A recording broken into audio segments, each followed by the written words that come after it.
தேர்தல் அறிக்கையில ஏகப்பட்ட திட்டங்களை அண்ணன் ஸ்டாலின் அவர்கள் அறிவிச்சிருக்கார்.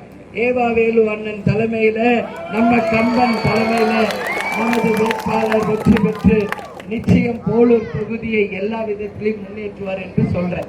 இப்போ ஒரு 4 நாளைக்கு முன்னாடி ஒருத்தர் வந்தாராம், எதிர்கட்சி தலைவர்னு ஒருத்தர். யார் அவரு? இவருக்கு இப்போ எதிர்த்து போட்டியிடுபவர் யார்? அதிமுக.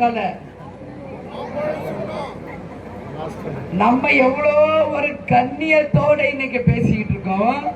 கொஞ்சம் கூட ஒரு கண்ணியமே இல்லாம நீ வந்தேனா, நீ உன் வேட்பாளர் ஜெயிச்சா என்ன செய்வார்ன்றத சொல்லு. அதை விட்டுட்டு குடும்பத்தை இழுக்கிறது. நீ கண்ணிய குறைவா பேசினா போலூரில் தமிழ்நாடு மக்களே உன்னை அடிச்சு வரட்டுவாங்க, அடிச்சு வரட்டுவாங்க. இதுல மாற்று கருத்தே கிடையாது. உங்களை பத்தி எல்லாம் நாங்க பேசறதே கிடையாது. அப்படி இருக்கிறப்ப எதுக்கு பேசுறீங்க? உன்னால முடிஞ்சா உன் வேட்பாளர் என்ன செய்வாங்க, மக்களுக்கு என்ன செய்வீங்கன்றத சொல்லுங்க.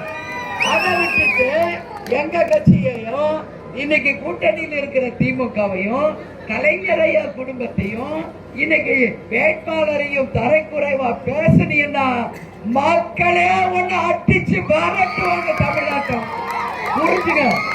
நாங்க ரொம்ப கண்ணியத்தோட பேசிட்டு இருக்கோம். ரொம்ப ரொம்ப கண்ணியமான கட்சி.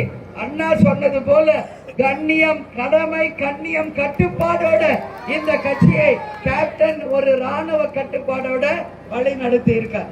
அதனால தேவையில்லாத வார்த்தைகளை பேசக்கூடாது. யாரா இருந்தோம் இங்க தேர்தல் வர்றது எதுக்கு? இன்னைக்கு எல்லா குடும்பத்தையும் திட்டுறதுக்கு வருது தேர்தல். உன்னால முடிஞ்சா வந்து மக்களுக்கு நல்லது பண்ணு.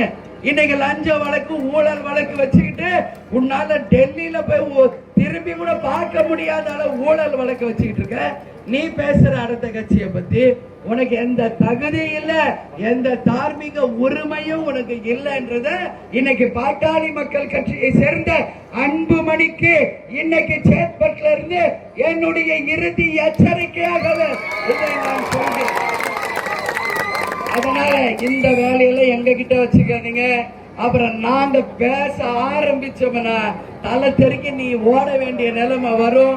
புரிந்து கொள்ள வேண்டும் என்பதை சொல்ல. அதே மாதிரிதான் எடப்பாடியாரும் ஓவரா பேசிட்டு இருக்காரு.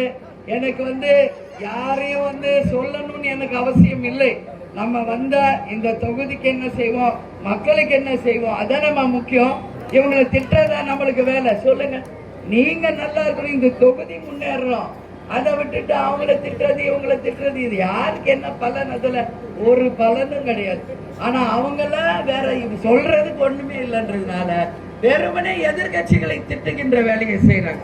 ஆனா நம்ம நிச்சயமாக கண்ணியத்தோட கட்டுப்பாடோட மக்களுக்காக தான் நாம வந்திருக்கோம். இந்த தொகுதியை முன்னேற்றத்திற்கு தான் வந்திருக்கோம். தேர்தல்கள் வர்றது மக்களுக்கும் தொகுதிக்கும் நல்லது செய்வதற்கு தானே ஒழிய மற்றவங்களை திட்டுறதுக்கோ குறை சொல்றதுக்கோ கிடையாது என்பதை மக்களே உங்கள் வாக்குகள் மூலம் அவங்களுக்கு நீங்கள் புரிய வைக்க வேண்டும் என்பதை இந்த நேரத்தில் உங்களை பார்த்து நான் கேட்டுக்கிறேன்.